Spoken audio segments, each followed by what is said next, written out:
Hello my dear students, मैं आयुष आप सभी को बहुत बहुत बहुत स्वागत करता हूं लर्निंग 5 पाठशाला में। जैसा कि आप सभी लोगों ने लास्ट वीडियो में देखा था कि द्विघात बहुपद के शून्यक के ज्यामितीय अर्थ क्या होता है, इसी तरह हम इस वीडियो में देखेंगे कि त्रिघाती बहुपद के शून्यक का ज्यामितीय अर्थ क्या होता है। तो इस टॉपिक को आज हम बड़े ही आसान भाषा में डिस्कस करने वाले हैं। उसके पहले आप हमारे चैनल को सब्सक्राइब कर दीजिए।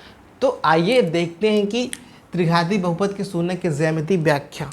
हर बार की तरह जैसे हम आपको बताते हैं कि त्रिघात बहुपद के शून्यक के ज्यामितीय व्याख्या को समझने से पहले आपको समझना पड़ेगा कि आखिर त्रिघाती बहुपद होता क्या है। क्या भैया, त्रिघाती बहुपद होता क्या है। ठीक है भैया, त्रिघाती बहुपद क्या होता है भैया? ऐसा बहुपद, क्या भैया, ऐसा बहुपद जिसकी घात क्या होती है भैया? 3 होती है। क्या भैया? ऐसा बहुपद जिसकी घात क्या हो? 3 हो, उसे क्या कहेंगे भैया? त्रिघाती बहुपद, यानी कि क्या भैया? Cubic polynomial. ठीक है भैया। उसके बाद हमें ये भी पता है भैया कि अगर कोई बहुपद दिया है उसकी घात 3 है, या फिर कोई भी बहुपद है उसकी अधिकतम घात जितनी होती है उतने ही शून्यक हो सकते हैं। ठीक है भैया। अगर त्रिघाती बहुपद की घात 3 है तो उसके मैक्सिमम यानी कि क्या हो सकते हैं? अधिकतम शून्यक कितने हो सकते हैं भैया? अधिकतम शून्यक कितने हो सकते हैं? 3 हो सकते हैं भैया। अधिकतम शून्यक क्या हो सकते हैं भैया? 3 होते हैं, 3 हो सकते हैं। कितने भैया? 3 हो सकते हैं। कम से कम आपके 2 भी हो सकते हैं, 1 भी हो सकते हैं और कुछ भी नहीं हो सकते। ठीक है, लेकिन अधिकतम कितने होंगे भैया? 3 होंगे। जैसे मान लीजिए आपकी क्या होती है भैया? एक गाड़ी होती है, मान लीजिए आप बाइक, आप सभी लोगों ने देखा हुआ होगा। तो उसमें एक मैक्सिमम लिमिट होती है कि आप इस लिमिट से ज़्यादा क्या स्पीड नहीं बढ़ा सकते हैं। ठीक है भैया। लेकिन मिनिमम क्या होती है? 0 तक हो सकता है। क्या कुछ भी नहीं होती, स्टॉप कर दोगे तो उसकी स्पीड क्या होगी? 0 होगी, कुछ नहीं होगा, है ना भैया। लेकिन हमको क्या करते हैं? अधिकतम एक लिमिट होती है कि हम इसे 200 के ऊपर नहीं ले जा सकते या 160 के ऊपर इस बाइक की स्पीड भगा नहीं सकते। ठीक है, बढ़ा नहीं सकते। तो इसी तरह आप समझ लीजिए ये जो बहुपद होता है अगर उसकी घात 3 है तो उसके मैक्सिमम यानी कि अधिकतम शून्य कितने हो सकते हैं भैया? 3 हो सकते हैं। मिनिमम कुछ भी हो सकता है, लेकिन अधिकतम कितने हो सकते हैं? 3 हो सकते हैं। 3 घाती बहुपद जैसे एग्जाम्पल आप समझ लीजिए भैया। हाँ भैया, एग्जाम्पल क्या होता है भैया त्रिघाती बहुपद का? आप लोग कमेंट बॉक्स में ज़रूर लिखेंगे। ठीक है भैया। देखो, x³ + 7x + 7। ठीक है, क्या ये आपका त्रिघाती बहुपद है या नहीं? हाँ भैया, ये जो दिया है x यानी कि ये जो चर है इसकी अधिकतम घात कितनी है भैया? 3 है। इस बहुपद की घात कितनी हो जाएगी फिर? 3 हो जाएगी भैया। ये तो हम पहले वीडियो में ही पढ़े थे कि भैया बहुपद की घात कैसे निकालते हैं। तो इसकी बहुपद की घात क्या है? 3 है भैया। तो क्या है? एक प्रकार का त्रिघाती बहुपद है। इसी तरह एक एग्जाम्पल आप ले लीजिए। क्या भैया? दूसरा एग्जाम्पल आप दे रहे हो? हाँ भैया। क्या भैया? x³ - x, ये आपका त्रिघाती बहुपद है या नहीं आप बताएंगे। और इस बहुपद की अधिकतम घात क्या है? यानी कि इस चर की जो अधिकतम घात होती है वही होती है हमारे बहुपद की घात। तो इस बहुपद की घात क्या है? 3 हो जाएगी, क्योंकि इस चर की जो अधिकतम घात कितनी है? 3 है भैया। ठीक है, अब हम आगे समझते हैं या फिर आप कह लीजिए अगर हम त्रिघाती बहुपद को अगर हम लिखना चाहें तो कैसे लिख सकते हैं? इसका जनरल फॉर्म क्या हो सकता है?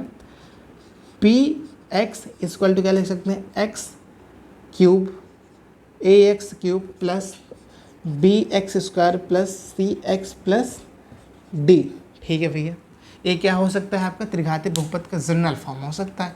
ए यहाँ पर क्या है? कोई अचर है। बी आपको क्या है? कोई अचर है। सी आपको क्या है? कोई अचर है। डी आपको क्या अचर, यानी कि क्या संख्या हो सकती है।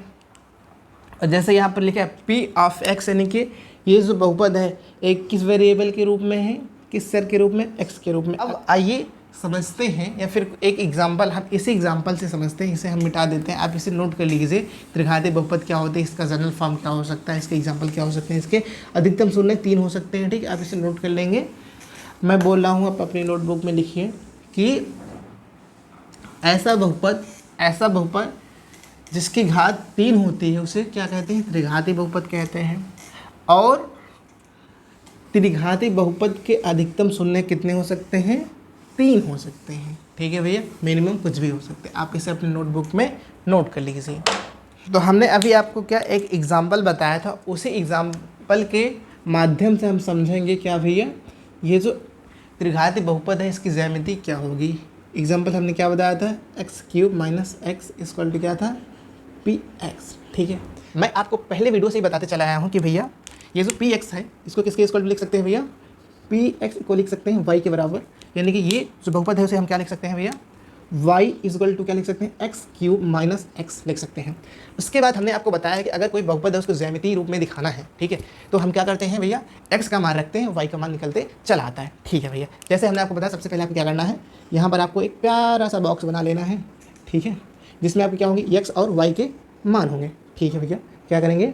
सबसे पहले एक प्यारा सा बॉक्स बनाएंगे, उसमें x और y का मान हमें रखना है। सबसे पहले आप x इक्वल टू मान लो क्या रख देते हैं भैया? 0 रख देते हैं। ठीक है, हम आपको इसलिए बताते चले आए हैं कि x इक्वल टू क्या रखो? जो छोटी से छोटी वैल्यू हो सके उसे रखो, जिससे आपका जो मान आता है क्या होता है? वो भी छोटा आता है, तो आपको दर्शाने में क्या हो जाती है? आसानी हो जाती है। x इक्वल टू 0 हम इसमें रखेंगे तो क्या हो जाएगा? y का मान कितना आएगा? कितना आएगा? y इक्वल टू 0 का क्यूब माइनस 0, तो y इक्वल टू क्या हो जाएगा? 0 हो जाएगा। यानी कि क्या भैया, हमने x का मान 0 रखा तो y का मान कितना आया? 0 है। इसी तरह हम दूसरा देख लेते हैं कि x का मान क्या रख दें भैया? -1 रख दें। ठीक है, तो y का मान क्या आ जाएगा? -1 का क्यूब इंटू -1। क्या भैया, x का मान अगर -1 रखेंगे तो क्या हो जाएगा? y इक्वल टू -1 का क्यूब, क्योंकि यहाँ पर x का मान रख रहे तो -1 का क्यूब माइनस x। ठीक है भैया, तो y इक्वल टू क्या हो जाएगा आपका? -1 का क्यूब क्या हो जाएगा? -1 क्या हो जाएगा? ये इक्वल टू -2। ठीक है भैया, हमने अगर x का मान -1 रखा तो y का मान कितना है भैया? -2। अब क्या रख लेते हैं भैया? पहला हो गया, ये दूसरा हो गया आपका, ये यहाँ पर हम क्या रख लेते हैं? इधर कोई तीसरा हो गया, यहाँ पर तीसरा रख लेते हैं। क्या रख ले भैया? x इक्वल टू क्या रख दें हम? 1 रख देते हैं भैया। तो y इक्वल क्या हो जाएगा? 1 का क्यूब -1। ठीक है, क्या हो जाएगा? 1 - 1 क्या हो जाएगा? 0 हो जाएगा। तो भैया हमने देखा कि अगर x इक्वल टू 1 रखें, क्या भैया x इक्वल टू 1 रखें तो y का मान कितना आया? 0 आया। ठीक है भैया, तो आइए अब हम रख लेते हैं x इक्वल टू 2। ठीक है भैया, क्योंकि हमें पता है भाई छोटे छोटे मान रखते हैं, हमारा क्या आता है? छोटे छोटे वैल्यू आ जाती हैं, जिसे दर्शाने में क्या होती है? बहुत आसानी होती है। ठीक है, अब क्या रख लेंगे भैया? y का मान कितना आ जाएगा? अगर हम x इक्वल टू 2 रखेंगे तो क्या हो जाएगा? 2 का क्यूब -2। ठीक है भाई, 2 का क्यूब कितना हो जाएगा? 8। 8 - 2 कितना हो जाएगा आपका? 6। यानी कि क्या भैया, हम x इक्वल टू अगर 2 रख रहे हैं तो y का मान कितना आ रहा है भैया? 6 आ रहा है। ठीक है भैया, x इक्वल टू 2 रखेंगे तो y का मान कितना आएगा? 6 आएगा। अब एक और मान रख लीजिए, x इक्वल टू क्या भैया? -2। ठीक है, x इक्वल टू -2 रखेंगे तो y का मान कितना आएगा भैया?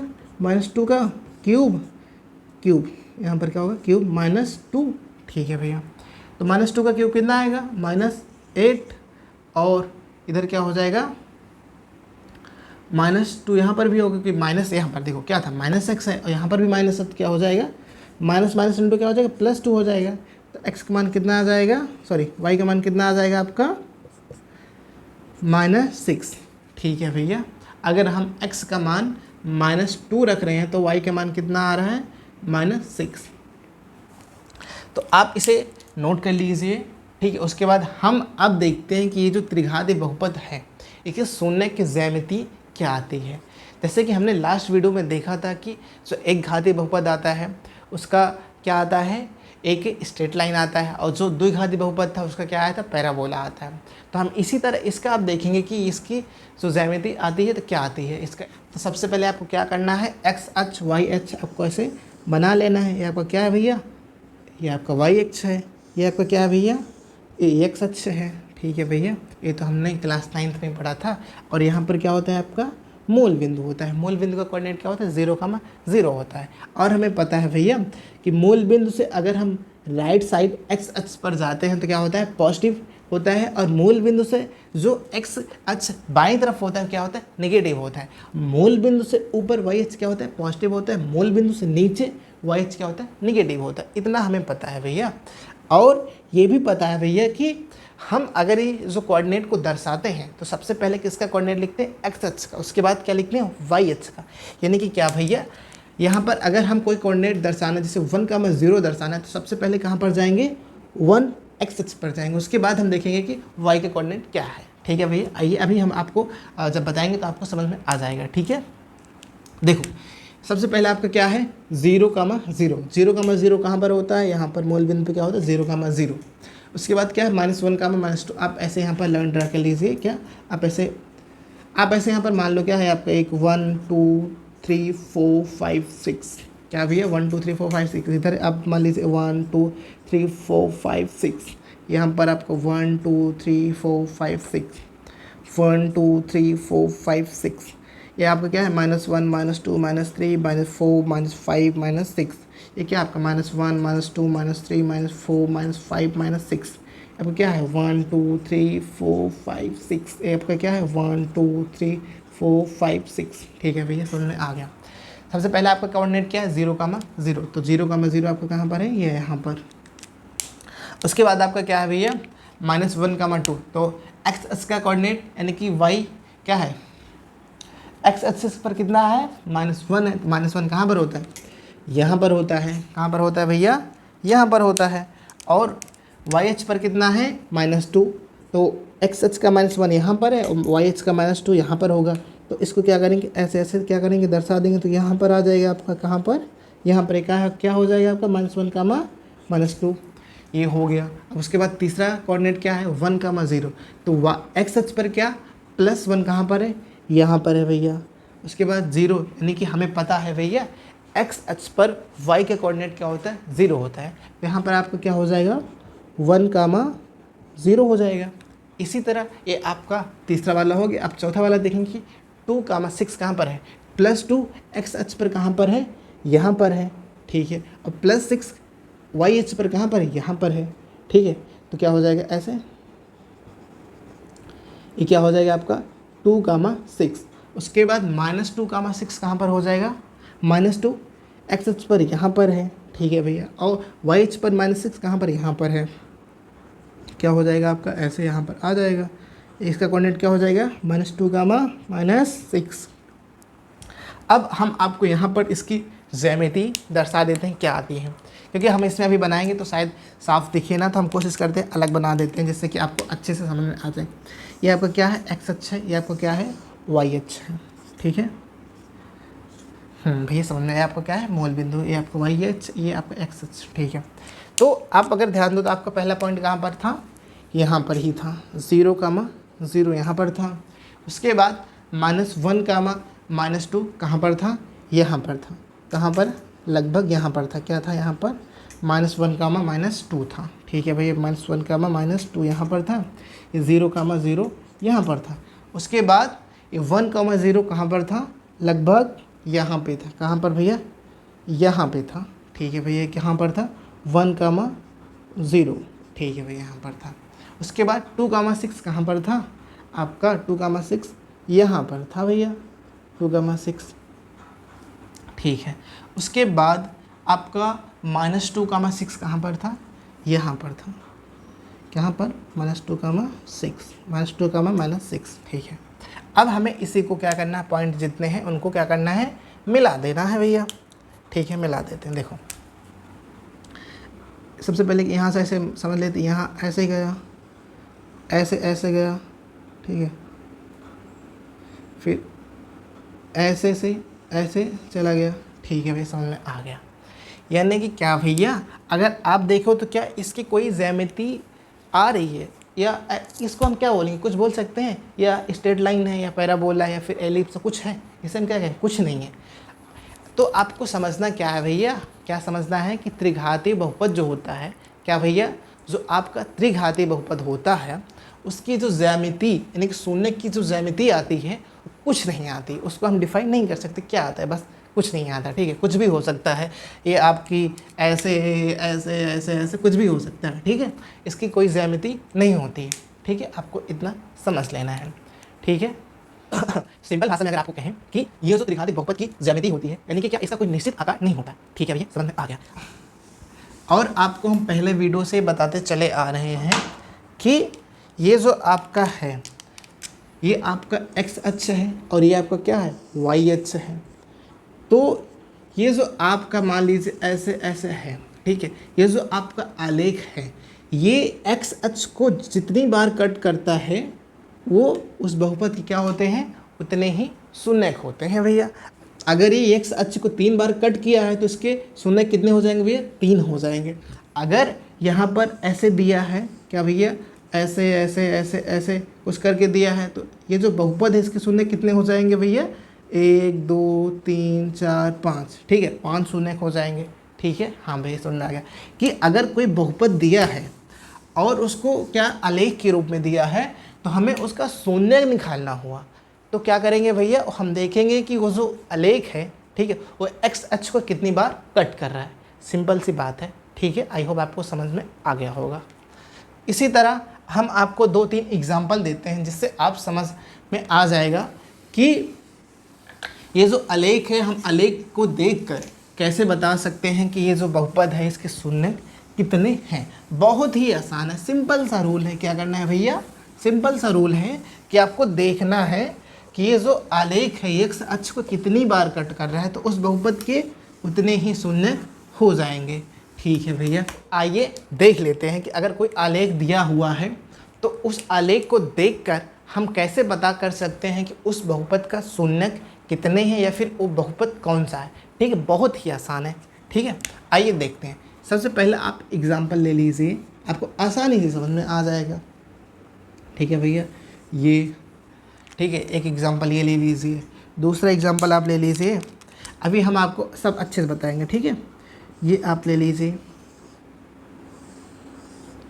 ठीक है भैया, तीसरा एग्जाम्पल आप ले लीजिए ऐसे। ठीक है, चौथा एग्जाम्पल आप ले लीजिए।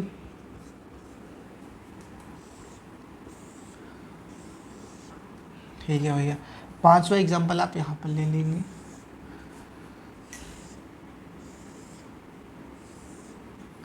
ठीक है भैया, अब ये जो चित्र हैं, ये जो आप देख रहे हैं चित्र, इसे देख के आपको बताना है ये कौन से बहुपद हैं और इनके शून्य क्या हैं। ठीक है भैया, बहुत ही आसान है। सिंपल सी बात आपको क्या ध्यान देनी है, ये जो आपका आलेख है एक्स अक्ष को कितनी बार कट कर रहा है, एक्स अक्ष को जितनी बार कट कर रहा है तो वो उस बहुपद के क्या उतने शून्य हो जाएंगे। अगर एक्स अक्ष को 2 बार कट कर रहा है तो उस बहुपद के शून्य कितने हो जाएंगे, 2 हो जाएंगे। अगर एक्स अक्ष को 3 बार कट कर रहा है तो उस बहुपद के शून्य कितने हो जाएंगे, 3 हो जाएंगे। अगर 1 बार कट कर रहा है तो क्या हो जाएगा, उस बहुपद का शून्य 1 हो जाएगा। और हमें पता है भैया, क्या भैया, हमें पता है कि आपने पहले वीडियो में बताया था कि एक घाती बहुपद की ज्यामिति कैसी होती है, एक स्ट्रेट लाइन होती है, और द्विघाती बहुपद की ज्यामिति कैसी होती है भैया, एक परवलय आकार होती है। 3 घाती बहुपद की ज्यामिति कोई निश्चित आकार की नहीं होती। तो हमें ये पता है ये क्या है, एक परवलय आकार का है। और इस बहुपद के शून्य कितने हो जाएंगे, ये देखो कितनी बार कट कर रहा है, एक्स अक्ष को 2 बार कट कर रहा है, तो इसको हम क्या कह देंगे, ये क्या है, द्विघाती बहुपद है। क्या है, द्विघात बहुपद है। ठीक है भैया, बहुपद है जिसके शून्य कितने हैं, कितने शून्य हैं इसके भैया, 2 हैं। ठीक है, इस आलेख को देखकर, इस चित्र को देखकर हमें क्या समझ में आया, ये द्विघाती बहुपद है क्योंकि इसका जो ज्यामिति है क्या है, आकार, इस ज्यामिति के आकार क्या है, परवलय है। तो क्या हो जाएगा, द्विघात बहुपद हो जाएगा। एक्स अक्ष को ये जो आलेख है कितनी बार कट कर रहा है, 2 बार कट कर रहा है, तो इसके शून्य क्या हो जाएंगे, 2 हो जाएंगे। और अब इसे आपको देखकर बताना है, आप सोचो थोड़ा। ठीक है, सबसे पहले आप बताओ इस बहुपद के शून्य क्या होंगे। इस बहुपद के शून्य भैया, ये जो आलेख है एक्स अक्ष को कहीं पर कट कर रहा है, नहीं कट कर रहा। ठीक है, तो इस बहुपद के क्या शून्य होगा, नहीं, इस बहुपद के क्या शून्य हो जाएंगे, 0, यानी कि क्या भैया, कुछ नहीं होगा इसका शून्य। और ये बहुपद कौन सा है भैया, अभी आपने बताया कि भैया ये जो द्विघात बहुपद होता है क्या होता है, इसकी ज्यामिति कैसी होती है भैया, क्या होता है आपका, परवलय होता है। तो क्या हो जाएगा आपका, द्विघात बहुपद हो जाएगा। क्या हो जाएगा भैया, द्विघात बहुपद हो जाएगा। इसी तरह आप यहाँ पर देख लीजिए, ये जो तीसरा चित्र है एक्स अक्ष को कितनी बार कट कर रहा है भैया, 1 2 3। तो इस चित्र में जो दिया है इस बहुपद का शून्य कितने हो जाएगा भैया, कितने हो जाएगा, 3 हो जाएगा। कितने, 3। और ये बहुपद कौन सा होगा भैया, अगर हम कह सकते हैं इतना तो पता ही है, तो ना तो एक घातीय बहुपद है ना तो द्विघातीय बहुपद है। हम तीन घातीय बहुपद कह भी नहीं सकते, शायद चार घात का भी हो सकता है ना। तो हम इसे क्या कह देंगे, ना तो ये एक घातीय बहुपद है ना तो द्विघातीय बहुपद, क्योंकि हमें सिर्फ पता है किसकी ज्यामिति, एक घातीय बहुपद और द्विघातीय बहुपद की आकार पता है। ठीक है, हाँ, तो हम इसे यहाँ पर क्या लिख देंगे, ये ना तो एक घातीय बहुपद है और ना ही क्या भैया, ना एक घातीय बहुपद है और ना क्या भैया, ना द्विघातीय बहुपद है। ठीक है, ठीक, आपको यहाँ पर ये लिख देना, क्या लिखना है सिंपल भाषा में कि इसकी ये जो चित्र है इसके शून्य कितने, 3 हैं, और ये जो बहुपद है ना तो एक घातीय बहुपद है ना ही दो घातीय बहुपद है। और ये आपका क्या है, आप यहाँ पर देखो, ये देख के तो पता चल रहा है भैया क्या है, ये द्विघातीय बहुपद है। ठीक है, कि इसका आकार क्या है, एक परवलय है, और ये एक्स को कितनी बार कट कर रहा है, 2 बार कट कर रहा है, तो क्या 2 शून्य खो जाएंगे और क्या हो जाएगा, द्विघातीय बहुपद हो जाएगा।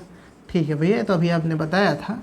ठीक है, और ये जो आप है, आप इसको देख के बताइए कि इस बहुपद के शून्य कितने होंगे। सबसे पहले ये देखना है कि आपकी लाइन कितनी बार कट कर रही है, यहाँ पर एक बार, इसके शून्य कितने हो जाएंगे भैया, 1 हो जाएगा, इसके शून्य कितने, 1 हो जाएगा। और यहाँ पर हम देखें ये जो लाइन क्या है भैया, एक स्ट्रेट लाइन है, स्ट्रेट लाइन है, तो क्या हो जाएगा, एक घातीय बहुपद होता, क्योंकि हमें पता है भाई एक घातीय बहुपद की जो ज्यामिति होती है क्या होती है, एक स्ट्रेट लाइन होती है। ठीक है भैया, एक घातीय बहुपद हो जाएगा। ठीक है, तो अभी तक हमने ये समझ लिया कि एक घातीय बहुपद का शून्य के ज्यामिति अर्थ क्या होता है, द्विघातीय बहुपद के ज्यामिति अर्थ क्या होता है, त्रिघातीय बहुपद के शून्य के ज्यामिति अर्थ क्या होता है। ये सारी चीज़ें हमने बहुत ही आराम से हर चीज़ समझ ली। अगर आपने हमारा लास्ट वीडियो नहीं देखा कि द्विघातीय बहुपद के शून्य के ज्यामिति अर्थ क्या होता है, कैसे पता करते हैं कि इसका आकार जो आया परवलय ही आया या फिर कुछ और भी तो हो सकता है ना, और आपको एक घातीय बहुपद का ज्यामिति स्ट्रेट लाइन है क्यों है, ये सारी चीज़ें देखने के लिए आप हमारे डिस्क्रिप्शन बॉक्स या फिर आप हमारे चैनल पर विजिट कर सकते हैं, जिसमें हमने आपको बताया था। लेक्चर नंबर आई थिंक 3 या 4 था, जिसमें हमने आपको सारी चीज़ें बताई थी। आप वहाँ पर जाकर रहने के आप हमारे चैनल पर जाके देख सकते। तो माय डियर स्टूडेंट्स, आज के लेक्चर हम यहीं पे ख़त्म करते हैं, फिर मिलेंगे नेक्स्ट वीडियो में एक नई एनर्जी और जुनून के साथ। और हाँ, आप सभी लोग मेरे वीडियोस देख तो रहे हो, तो प्लीज़ हमारे चैनल को सब्सक्राइब करिए और अपने दोस्तों के साथ शेयर करिए।